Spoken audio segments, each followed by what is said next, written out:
Welcome to Forex Films. Today is Monday, April the 25th. I want to take a quick look at some of the major pairs, and because it's been the holiday and we haven't really seen that much movement, we'll be taking a look at some fundamentals that could show us what's going to happen that could lead us out of these congestion patterns.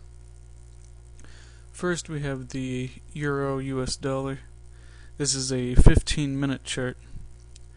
As you can see, here is the chop from the last few sessions. This is kind of hard to determine from an Elliott wave point where this is going. You can see upper bounds and lower bounds of support and resistance very easily, and we're right in the middle of that right now.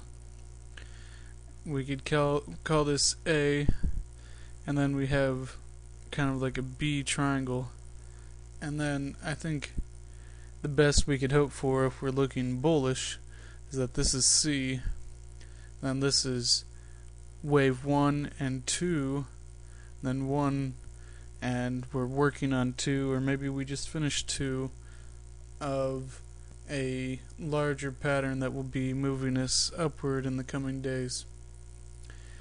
This could also be A, and then having a triangle, expanding triangle, B wave out here, and we could just go lower from here, looking at wave C and A equality for a terminal point, and then looking upward in the coming days following that. And we'll also look at the pound dollar, which we have here. It's had pretty much the same congestion pattern, but it looks more obvious what's going on here than it does in the euro. First, I can pretty easily count just a triangular fourth wave here, because triangles are always fourth waves or B waves. So we've got A here, B ending at this top of the spike, C, D, and then E down here at which was the upper 1.6460s. Now we have a small five-way pattern here. I'll try to zoom in. Very small, 1, 2, 3, 4, 5. And it looks like this is our base, and we're going to go higher from here. If this is true, it's probably going to be the same thing for the euro. And the euro actually looks more bullish. If you watched my last video, I show you, I think that the euro pound is going to go a little bit higher, so there's a slight advantage to being long euro dollar rather than pound dollar, but I'm long both with a slightly larger position in the pound, because I think it might have longer term opportunities. Let's also look at the dollar yen. This is the same time period for that congestion, only the dollar yen went a lot higher.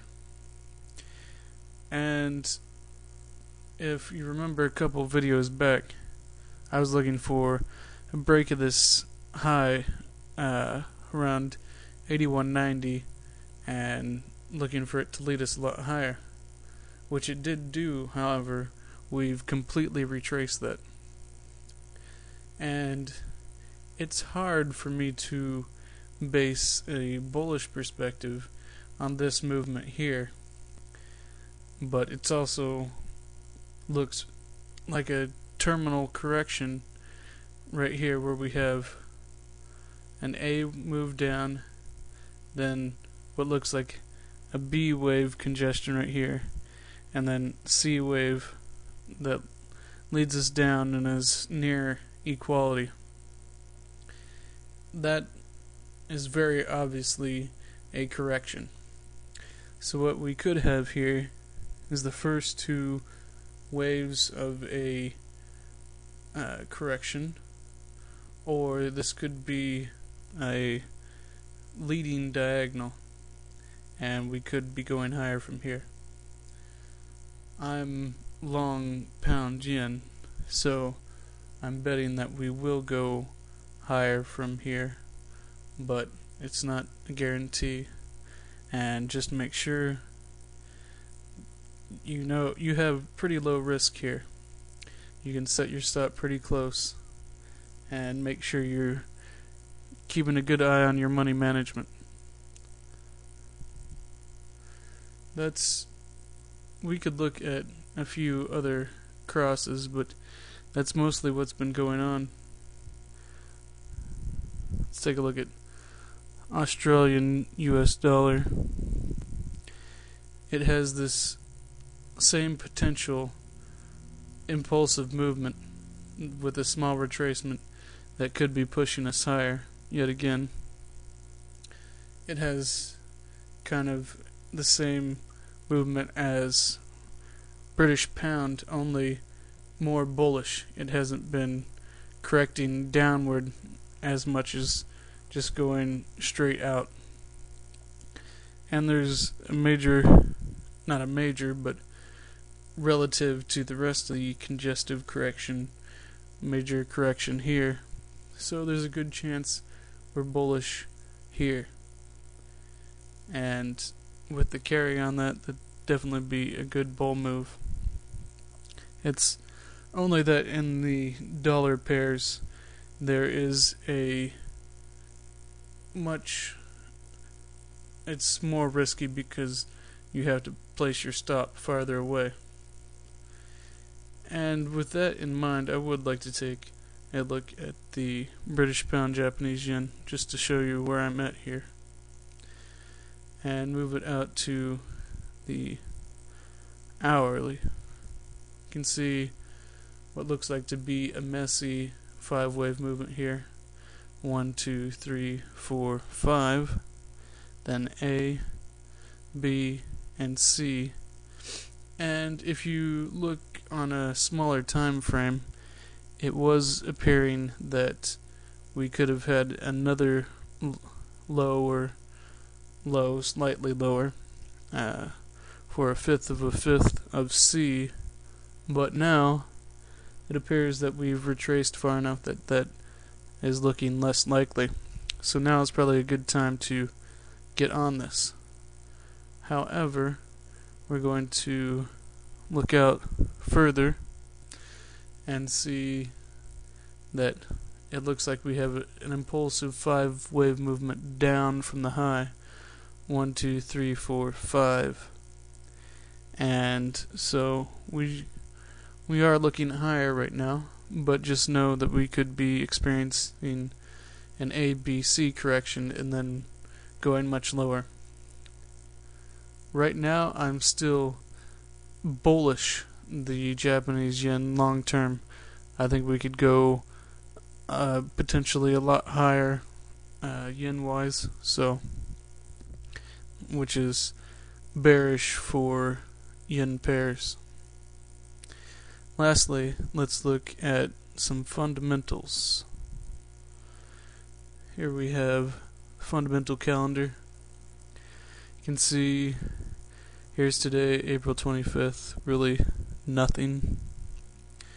And then below here, tomorrow, again, the docket is very light, but we do have U.S. consumer confidence. U.S. consumer confidence has been pretty steady for a while. If we look at it past few years, from 2007, where we had the markets crash, this looks pretty much the same as the S&P or a lot of markets like that. And it looks like we've been slowly gaining, and we could turn upward here. This could give us a little boost in market confidence, which would make us look higher for things such as euro, pound, Australian dollar, not higher for the US dollar. But we do have some more impressive news releases for the rest of the week. On Wednesday, we have CPI numbers for Australia and GDP for the United Kingdom, which I'll be looking to that to hopefully move a possible third of a fifth wave for the British pound higher. See, we've got FOMC meeting with Fed interest rate decision.